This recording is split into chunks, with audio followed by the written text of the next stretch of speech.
This is the Jameson Code 1 CD-M1 smoke alarm. Now, you may be wondering why this has a clear test button. Some of y'all might remember when I got this alarm a couple years back, which obviously the CD-M1 has the white button. Some of y'all also may remember when I put a battery in it, it'll instantly alarm. So here's what happened.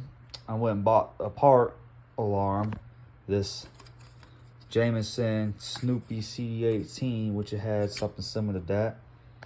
And here's the old circuit that was originally came to alarm. So instead of remaining the white test button or deciding to buy another CD-M1 off eBay for about like another $25-$30, just so afraid that it might do the same thing, I decided just to make it just like how it looked on the manual with the clear test button.